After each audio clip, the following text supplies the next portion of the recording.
சங்கீதங்களின் புஸ்தகம் 71 20 21. சங்கீதங்களின் புஸ்தகம் 71 20 21 வசனம். அநேக இக்கட்டுகளை ஆபத்துகளையும் காணும்படி செய்த என்னை நீர் திரும்பவும் உயிர்ப்பித்து திரும்பவும் என்னை பூமியின் பாதாளங்களிலிருந்து ஏற பண்ணுவீர். என் மேன்மையை பெருக பண்ணி என்னை மறுபடியும் தேற்றுவேன். ஹல்லேலூயா. அநேக இக்கட்டு, அநேக ஆபத்து, பூமியின் தாழ்விடம். கர்த்தர் சொல்றாரு, திரும்பவும் திரும்பவும் திரும்பவும் திரும்பவும் உயிர்ப்பிப்பார், திரும்பவும் ஏற பண்ணுவார், திரும்பவும் மேன்மையை கொடுப்பார். இந்த திரும்பவும் என்கிற ஒரு தலைப்பை வைத்து இந்த நாளில் உங்களோடு கூட நான் பேச பரிசுத்த ஆவியானவர் எனக்கு இந்த சிந்தையை கொடுத்தார். நீதிமொழிகள் 24:16 இப்படி சொல்லுகிறது, நீதிமான் 7 தரம் விழுந்தாலும் திரும்பவும் அவன் எழுந்திருப்பான். நீதிமான் 7 தரம் விழுந்தாலும் திரும்பவும் அவன் எழுந்திருப்பான். எத்தனை ஒரு அழகுள்ள வார்த்தை பாருங்க. ரோமர் 8:15 வசனம் சொல்கிறது, திரும்பவும் நீங்கள் பயப்படுகிறதற்கு அடிமைத்தனத்தின் ஆவியை பெறாமல் அப்பா பிதாவே என்று கூப்பிட பண்ணுகிற புத்திர சுவிகாரத்தின் ஆவியை நீங்கள் பெற்றிருக்கிறீர்கள்.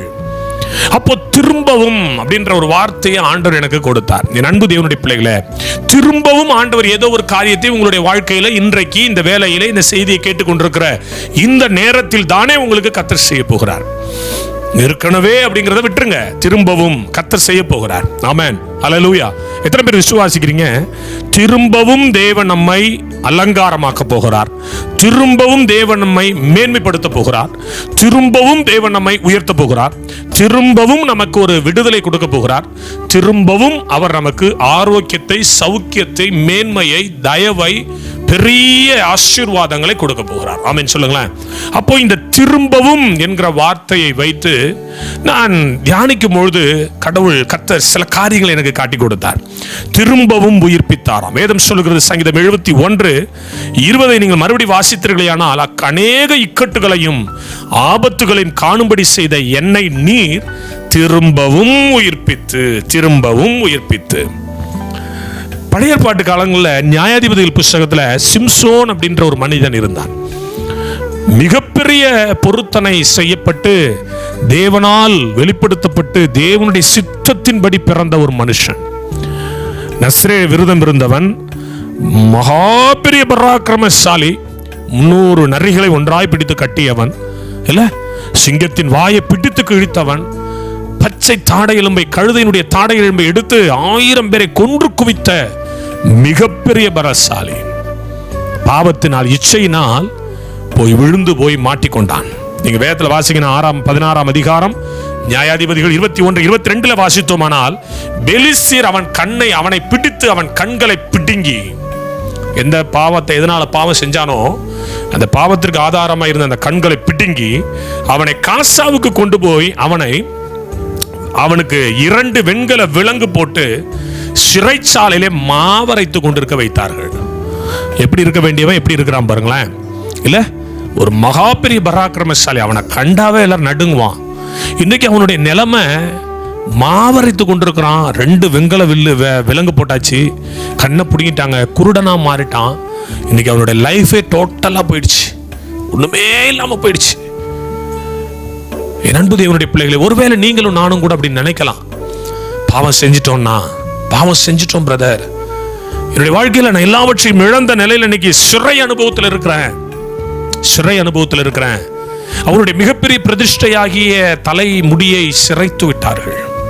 இல்ல, பெண்களினுடைய அந்த பெண் பாவம் அல்லது பெண் இச்சை, சரீர இச்சை, எல்லாவற்றையும் இழந்த நிலையில சிறைச்சாலையில, நல்லா கவனிங்க, கண்ணு போயிடுச்சு, முடி போயிடுச்சு, கையில விலங்கு போட்டாங்கன்னா அவன் இருதயம் பாருங்களேன் என்ன பாடுபட்டிருக்கும். இல்ல, இவ்வளோ வேதனை அனுபவிச்சிருக்கோம். அப்படி இருக்க வேண்டிய நான் அப்படி வந்துட்டேனே, கர்த்தர் என் மேல வச்ச நான் அபிஷேகத்தை இழந்துட்டேனே, நன்மையை இழந்துட்டேனே, ஒரு பெரிய அழைப்பை இழந்துட்டேனே, பெரிய காரியத்தை நான் இழந்துட்டேனேன்னு சொல்லி கூட அவன் கலங்கியிருப்பான், கண்ணீர் வடிச்சிருப்பான். கொஞ்சம் லேசா அந்த முடி வளர ஆரம்பித்தது. 22ஆம் வசனத்துல, அவன் தலைமையில் சிறைக்கப்பட்ட பின்பு திரும்பவும் அப்படியே லேசா முளைக்க ஆரம்பிக்குது. அந்த லேசா முளைக்க ஆரம்பிச்ச உடனே நல்லா கவனிங்க, அந்த பிரதிஷ்டை ஒரு பெரிய விஷயத்தை ஆண்டவர் நம்மகிட்ட எதிர்பார்க்கலாங்க. கொஞ்சம் லேசா உன்னால முடிஞ்சதை கிதியோன்ட்ட பேசுவார், உனக்கு இருக்கிற இந்த பலத்தோட போப்பா, உன்னை அனுப்புறது நானு. ரேமேட்ட சொல்லுவாரு, சிறுபிள்ளை என்று சொல்லாத, சிறுபிள்ளை என்று சொல்லாத, நான் உன் கூட வருவேன், நான் உன்னோட இருப்பேன். எத்தனை ஒரு ஜீவனுள்ள ஒரு வாக்கு தத்துவம் பாருங்களேன். இந்த வாக்கு தத்துவத்தை எல்லாம் வாங்கினவன் இன்னைக்கு டெமாலிஷ் ஆகி சிறையில் இருக்கிறான். வேதம் சொல்லுது, லேசா முடி முளைக்க ஆரம்பிச்சான். அந்த பிரதிஷ்டை லேசா வர ஆரம்பித்தது. 16ஆம் அதிகாரம் 23ஆம் வசனத்தை நீங்க வாசிங்கன்னா, சத்ரு ரொம்ப சந்தோஷமா இருக்காங்க. தங்கள் தேவனாகிய தாகோனுக்கு ஒரு பெரிய பலி செலுத்தவும் சந்தோஷம் கொண்டாடவும் சத்துருக்கள் கூடி வந்திருக்காங்க. ஒரு பெரிய மகிழ்ச்சி. என்ன சொல்றாங்கன்னா, நம்முடைய தேவனுக்கு விரோதமாய் நின்றவனை நம்முடைய தேவன் இன்றைக்கு நம் கையில இந்த பகைஞனை ஒப்பு கொடுத்தார் என்று சொல்லி எல்லாரும் ஆச்சரியத்தோடு சந்தோஷத்தோடு மகிழ்ச்சியோடு பெரிய களிப்போடு ஜாலியா இருக்கிறான். இவனோ கூனி குறுகி போய் கைகளில் விலங்கோடு இல்ல, இப்படிப்பட்ட ஒரு நிலைமை பாருங்களேன். அப்போ இந்த பாவத்துல விழுந்துட்டோம்னா இந்த பாவம் நம்மள என்ன வேணாலும் செஞ்சிடும், என்ன வேணாலும் செஞ்சிடும். நிறைய ஊழியர்கள் இன்னைக்கு அழைப்பை இழந்த நிலைமையில அப்படிதான் இருக்கிறாங்க. ஏதாவது ஒரு பாவத்துல மாட்டி, அந்த விஷயம் பிரதர் அதை மட்டும் நான் செய்யாம இருந்ததுன்னு வச்சுக்கோங்களேன், இன்னைக்கு என் லெவல் வேற. இவ்வளோ பேர் சொல்லியிருக்கிறாங்க, எத்தனையோ வாலிபு தம்பி தங்கச்சி சொல்லியிருக்கிறாங்க, வாழ்க்கையை நாசப்படுத்திக்கிட்டனே அப்படிலாம் சொல்லுவாங்க. இங்கேயும் அப்படிதான். ஆனாலும் அவன் கடவுள் மேல வச்சிருந்த அந்த பக்தி வைராக்கியம் மாறல. தேச முடி முளைச்சிச்சு. பெலிஸ்தீனுடைய ஆரவார சத்தம் கேட்குது. ஜனங்கள் அவனை கண்டவுடனே சொன்னாங்களா, நம்முடைய தேசத்தை பாழாக்கி நம்மில் அநேகரை கொன்று போட்ட நம்முடைய பகைஞனை நம்முடைய தேவன் நம் கையில் ஒப்பு கொடுத்தார் என்று சொல்லி தங்களுடைய தேவனை புகழ்ந்தார்கள். இப்படி அவர்கள் மனமகிழ்ச்சியா இருக்கும்போது அந்த சிம்சோனை வேடிக்கை காட்டும்படி கொண்டு வருவார்களாம். எவ்வளவு ஒரு வேதனை. இன்னைக்கு நம்மளுடைய வாழ்க்கையும் கூட சில நேரங்கள் அப்படி இருக்கலாம். ஒருவேளை உன்னுடைய நண்பரோ அல்லது உன்னுடைய உறவினர்களுடைய வாழ்க்கையோ அல்லது உன்னோட கூட பிறந்தவருடைய வாழ்க்கை அப்படி இருக்கலாம். கேலி பண்ற இடத்துல இல்ல, தள்ளப்பட்ட இடத்துல, மோசமான நிலைமை, மோசமான சிச்சுவேஷன்ல இருக்கலாம். இந்த சிம்சோன் கடைசி நிமிஷத்துல கூட அவன் தன்னுடைய தேவன் மீது வைத்த நம்பிக்கை விடல. இந்த 2 தூணையும் தாங்கி பிடிச்சி பைபிள் சொல்லுதுங்க, சிம்சோன் கர்த்தரை நோக்கி கூப்பிட்டான். கர்த்தரை நோக்கி கூப்பிட்டான். ஆண்டவரே, நான் பாவம் பண்ணிட்டேன் தான்ப்பா, நான் பலவீனப்பட்டுட்டேன் தான், ஆனா எனக்கு ஒரு நிச்சயம் உண்டு, என்னை மறுபடி உயிர்ப்பிப்பி. நான் ஜெபம்னா நீங்க கேட்பீங்க.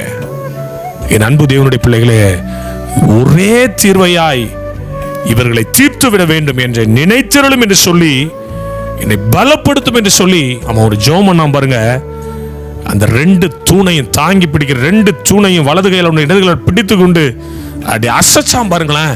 என் அன்பு தேவனுடைய பிள்ளைகளை பலமாய் சாய்க்க அந்த வீடு அதில் இருந்த பிரபுக்கள் மேலுள்ள எல்லா ஜனங்கள் மேல் விழுந்தது. இவ்விதமாய் அவன் உயிரோடு இருக்கையில் அவனால் கொல்லப்பட்டவர்களை பார்க்கிலும் அவன் சாகும்போது அவனால் கொல்லப்பட்டவர்கள் அதிகமாயிருந்தார்கள். என் அன்பு தேவனுடைய பிள்ளைகளை, சாகிற நேரத்தில் கூட ஒரு பெரிய மாற்றம், ஒரு பெரிய வல்லமையான காரியங்களை செய்த சிம்சோன். இன்னைக்கு நாம ஆண்டவரை விட்டு தூரம் போயிருப்போம் இல்ல, விழுந்து போயிருப்போம். ஆனா அந்த கடைசி நிமிஷத்துல கூட அவனுக்கு அந்த நம்பிக்கை விட்டு போல, விசுவாசம் விட்டு போல. நிச்சயமா இந்த நேரத்திலையும் கர்த்தர் என்னுடைய ஜெபத்தை கேட்பார் என்று சொல்லி அவன் நம்பினான். அதனாலதான் அவன் சொல்றான்ப்பா, இந்த ஒரு விசை மாத்திரம் என்னை பலப்படுத்தும். கர்த்தருடைய பலம் இறங்கி வந்தது, தேவனுடைய மகிமை இறங்கி வந்தது. என் அன்பு தேவனுடைய பிள்ளைகளே, இது மரித்து போன ஒரு மனிதனுடைய வாழ்க்கையில் அவன் செய்த மிகப்பெரிய காரியம்.